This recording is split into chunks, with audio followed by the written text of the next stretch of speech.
नमस्कार मित्रांनो, trader RJ या चॅनलमध्ये आपले सर्वांचं स्वागत आहे. तर मित्रांनो, आज आपण कॅन्डलस्टिक पॅटर्न या सब्जेक्टवर बोलणार आहोत.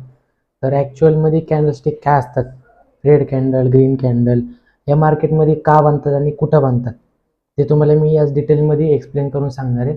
आणि अजून एक गोष्ट लक्षात ठेवा की इथून पुढचा आपला जो स्टडी असणार आहे तो टेक्निकल ॲनालिसिसवर असणार आहे. सो तुम्ही इथून पुढचे सगळे पॉईंट्स नोट डाऊन करून ठेवा, जेणेकरून तुम्हाला इथून पुढं कधी गरज पडली तर ते लक्षात राहिले पाहिजे.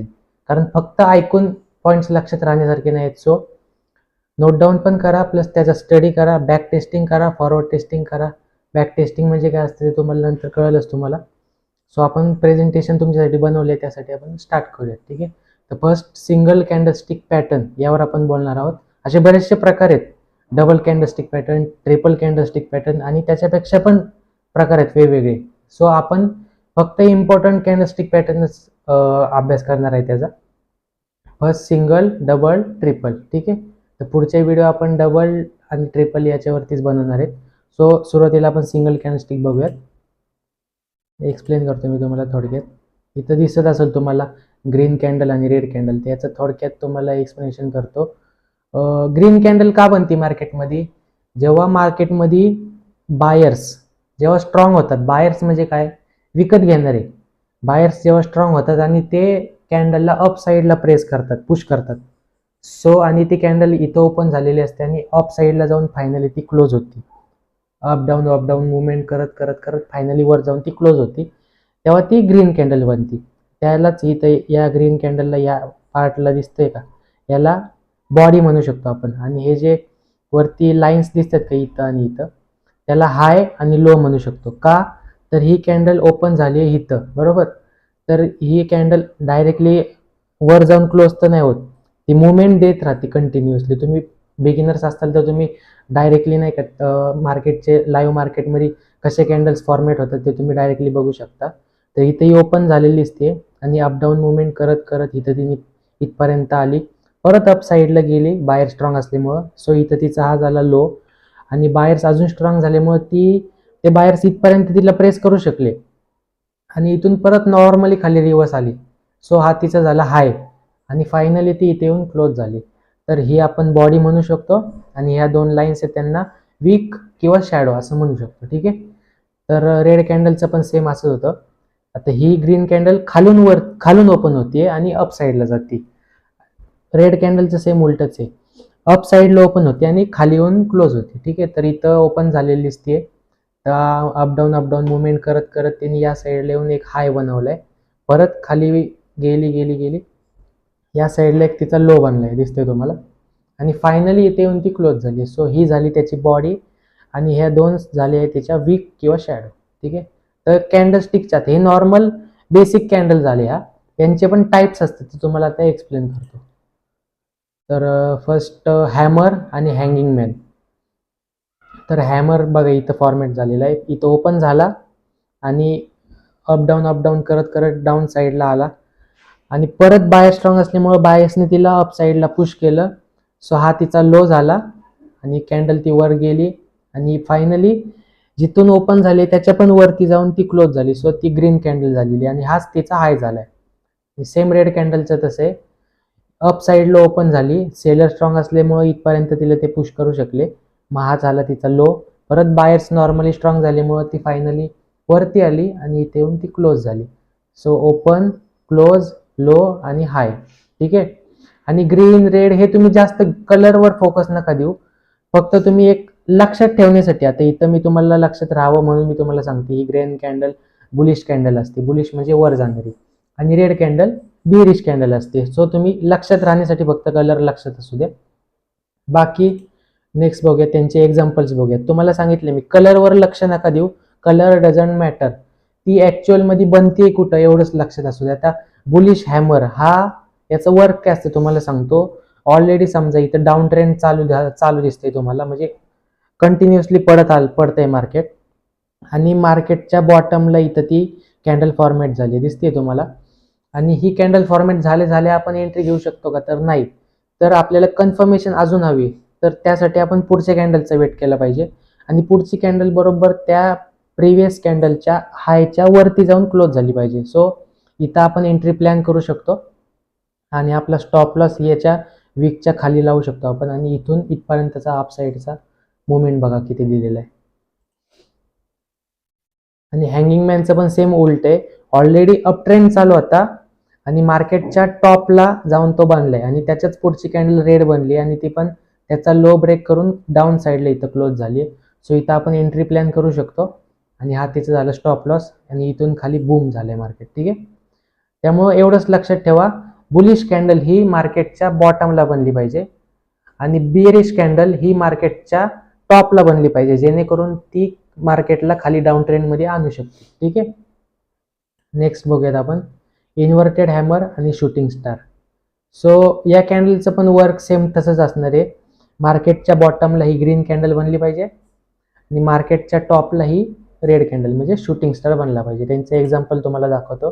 हे बघा, इथं ऑलरेडी डाऊन ट्रेंड चालू होता, मार्केटच्या बॉटमला इथं इन्व्हर्टेड हॅमर बनला, त्याच्याच पुढची कॅन्डलचा आपण वेट केलं, पण त्या कॅन्डलने त्याचा हाय तोडलाय का, तर नाही तोडला. तो डायरेक्टली आपण एंट्री नाही घेऊ शकत. सो त्याच्या पुढच्या कॅन्डलचा वेट केला आणि तिने त्याचा हाय तोडलाय, प्रिव्हियस कॅन्डलचा हाय तोडलाय. सो आपण इथे एंट्री प्लॅन करू शकतो आणि याच्या खालचा आहे तो स्टॉप लॉस ठेवून इथून इथपर्यंतचा आपण टार्गेट अचीव करू शकतो. शूटिंग स्टारचं बघूयात. ऑलरेडी अप ट्रेंड चालू होता आणि मार्केटच्या बरोबर टॉपला जाऊन हा शूटिंग स्टार बनलेला आहे. शूटिंग स्टारचा कलर बघा इथं ग्रीन दिसतोय, त्यामुळं कलरवर एवढं फोकस देऊ नका, कलर डझंट मॅटर. सो कुठं बनते ते ऍक्च्युअलमध्ये, मार्केटच्या टॉपला बनते का, लगेच तुमच्या डोक्यात क्लिक आलं पाहिजे की ही बिअरिश कॅन्डल आहे. त्यामुळं त्याच्याच पुढची कॅन्डल बघा इथं रेड कॅन्डल बनलेली आहे, इथं आपण एंट्री प्लॅन करू शकतो, स्टॉप लॉस इथं आसपास लावू शकतो आपण आणि इथून इथपर्यंतचं आपल्याला टार्गेट मिळालं आहे. इथं बघा next candle dragon fly doji, doji candle आणि ग्रेवस्टोन डोजी. तर ड्रॅगन फ्लाय डोजी पण सेम तसंच आहे, डाऊन ट्रेंड चालू असताना मार्केटच्या बॉटमला बनली पाहिजे. आणि डोजी कॅन्डल ही एक प्रकारे कन्फ्युजनसाठी कॅन्डल क्रिएट होती का, तर या कॅन्डलमध्ये बायर्स आणि सेलर्स दोन्ही स्ट्रॉंग असतात. म्हणजे सेलर्स वरून तिला प्रेस करतात आणि बायर्स खालून तिला पुश करतात वर साईडला, अप साईडला. सो दोघांची भांडणं चालू असताना ती जिथं ओपन होती ना तिथंच जाऊन ती फायनली क्लोज होती आणि हा तिचा हाय आणि लो बनतो आणि मग ती फायनली जिथून ओपन झाली तिथे येऊन क्लोज होती. ग्रेवस्टोन डोजीचं पण सेम उलट आहे, ही मार्केटच्या टॉपला जाऊन बनली पाहिजे का, तर इथं ती ओपन होती आणि अप साईडला जाती जाते आणि सेलर एकदम स्ट्रॉंग होतात एकदम, त्यामुळे ते तिला खाली प्रेस करतात आणि फायनली ती इथे येऊन क्लोज होती. त्यांचे एक्झाम्पल्स दाखवतो तुम्हाला. तर दिसते तुम्हाला ऑलरेडी डाऊन ट्रेंड चालू होता, मार्केटच्या बॉटमला ड्रॅगन फ्लाय डोजी बनलेलं आहे. इथं नॉर्मली त्याची बॉडी पण होऊ शकते, असं काही विषय नाही. इथं ड्रॅगन फ्लाय डोजी झालंय, त्याच्या पुढची कॅन्डलनी त्याचा हाय तोडलाय. ठीक आहे, तर इथं आपण एंट्री प्लॅन करू शकतो आणि स्टॉप लॉस त्याच्या लोच्या खाली ठेवू शकतो आपण. तर इथून इथपर्यंतचा आपल्याला टार्गेट मिळालंय. तर सेम ग्रेवस्टोन डोजीचे ऑलरेडी अप ट्रेंड चालू होता, त्याच्यानंतर सेलर्स एकदम स्ट्रॉंग झाल्यामुळं बायर्स तिला अपसाईडला पुश करू शकले नाही, त्यामुळे जिथून ती ओपन झाली तिथंच येऊन ती फायनली येऊन क्लोज झाली. सो इथून पुढचा आपण DCCचा वेट केलाय. DCC म्हणजे काय, ही पुढची कॅन्डल जी असते का, डबल कॅन्डलस्टिक कन्फर्मेशन, त्यालाच आपण DCC म्हणू शकतो. सो इथं आपली एंट्री, हा आपला स्टॉप लॉस आणि इथून इथपर्यंतचा आपलं टार्गेट. ठीक आहे, नेक्स्ट बघूयात डोजी कॅन्डल. डोजी कॅन्डल पण बघा ऑलरेडी अप ट्रेंड चालू होता, मार्केटच्या टॉपला जाऊन ती फॉर्मेट झाली आहे. सो डोजी कॅन्डलला मी माझं तर तुम्हाला सजेशन आहे की तुम्ही मोस्टली डोजी कॅन्डलवर एंट्री प्लॅन करत जाऊ नका का, तर ही कॅन्डल साईडवेज मार्केटमध्ये पण मोस्टली बऱ्याचदा नाही का क्रिएट होती. त्यामुळं ही बनले की तुम्ही डायरेक्टली एंट्री प्लॅन करू नका, त्याच्या पुढच्या DCCचा वेट करा आणि मगच एंट्री प्लॅन करा. ठीक आहे, आणि मार्केटच्या टॉपला बनते का बॉटमला बनते हे पण लक्षात असू दे. नेक्स्ट बघूयात बुलिश स्पिनिंग टॉप आणि बिअरिश स्पिनिंग टॉप. ही पण डोजी कॅन्डल टाईपच आहे नॉर्मली, फक्त याच्यात बॉडी थोडीशी नॉर्मली मोठी असते आणि डोजी कॅन्डलमध्ये बॉडी काहीच दिसत नाही, म्हणजे एक प्लसचं चिन्ह दिसतं फक्त, एवढाच डिफरन्स आहे फक्त. त्यामुळे तुम्ही लक्षात ठेवण्यासाठी एवढंच लक्षात ठेवा की बुलिश स्पिनिंग टॉप हा मार्केटच्या बॉटमला बनला पाहिजे आणि बिअरिश मार्केटच्या टॉपला. हे बघा इथं बिअरिशचं एक्झाम्पल दिसते, bearish spinning टॉपचं. Already up trend होता, टॉपला जाऊन तो क्रिएट झालाय, त्याच्या पुढच्या कॅन्डलनी त्याचा लो तोडला. सो इथं आपली एंट्री, हा स्टॉप लॉस आणि हे टार्गेट. बुलिश कॅन्डलचं पण सेम आहे, डाऊन ट्रेंड चालू होतं, मार्केटच्या बॉटमला येऊन ते बनलं आपल्याला DCC मिळाली, तर इथे एंट्री आपली, स्टॉप लॉस आणि हे टार्गेट बूम. इथं ही कॅन्डल मी मुद्दाम लास्टला एक्सप्लेन करते, कारण ही कॅन्डल खरंच इम्पॉर्टंट कॅन्डल आहे आणि ही मोस्टली कॅन्डल मार्केटमध्ये जास्तीत जास्त क्रिएट होत नाही. का तर अशा मुवमेंट येणं म्हणजे खूप कमीत कमी मुवमेंट येतात. आता हे बघा, इथं तुम्हाला दिसते फक्त बॉडी दिसते कॅन्डलची, इथं वीक कुठंच दिसत नाहीये.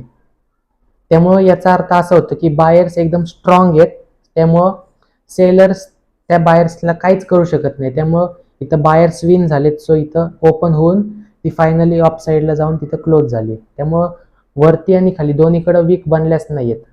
त्यामुळे याला आपण मारुबुजू कॅन्डल म्हणू शकतो किंवा मग पॉवर कॅन्डल पण म्हणू शकतो. बुलिश पॉवर कॅन्डल किंवा मग बुलिश मारुबुजू कॅन्डल. सेम रेड कॅन्डलचं तसंच आहे. ही अप साईडला ओपन होती, सेलर्स एकदमली स्ट्रॉंग होतात आणि डायरेक्टली तिला डाऊन साईडला येऊन क्लोज करतात. सो ही बिअरिश मारुबुजू कॅन्डल किंवा बिअरिश पॉवर कॅन्डल. आणि मारुबुजू ओपन, मारुबुजू क्लोज असं पण होऊ शकतं की नॉर्मली छोटीशी वीक दिसतीये, म्हणजे इथं ओपन झाले मार्केट आणि इथपर्यंत बायर्सने तिला पुश केलं, पण नॉर्मली सेलर्सने तिला खाली प्रेस केल्यामुळं ती फायनली इथे येऊन क्लोज झाली. ठीक आहे. आणि रेड कॅन्डलचं पण सेम तसंच, इथं ओपन झाली, त्याच्यानंतर इथपर्यंत ती आली, परत बायर्स नॉर्मली स्ट्रॉंग झाले आणि इथे येऊन ती क्लोज झाली. मारुबुजू क्लोजचं पण सेम तसंच आहे कन्सेप्ट. सो आजच्या पुरती तुम्हाला इतक्याच कॅन्डलस्टिक पॅटर्न लक्षात ठेवणं गरजेचं आहे. पुढच्या व्हिडिओत आपण डबल कॅन्डलस्टिक पॅटर्न आणि त्याच्या पुढच्या व्हिडिओत ट्रिपल कॅन्डलस्टिक पॅटर्न शिकणार आहोत. सो हे तुम्ही नोट डाऊन करा, याची बॅक टेस्टिंग करा. बॅक टेस्टिंग म्हणजे काय, लाईव्ह मार्केटमध्ये आत्तापर्यंत, लाईव्ह मार्केट नाही म्हणत मी, मार्केट क्लोज असताना केलं तरी चालेल बॅक टेस्टिंग. आत्तापर्यंत मागच्या महिन्यात किती महिने, वर्ष मागे जावा आणि तिथून तुम्ही बघत बघत या, हे पॅटर्न्स तुम्हाला किती वेळा दिसतात, मार्केटच्या टॉपला दिसतात का बॉटमला दिसतात, हे सगळे बॅक टेस्टिंग करा आणि मग फॉरवर्ड टेस्टिंग करा. फॉरवर्ड टेस्टिंग म्हणजे काय, लाईव्ह मार्केटमध्ये कुठं कुठं ते क्रिएट होत आहेत आणि आपण कुठं कुठं एंट्री प्लॅन करू शकतो याचा स्टडी करा फक्त.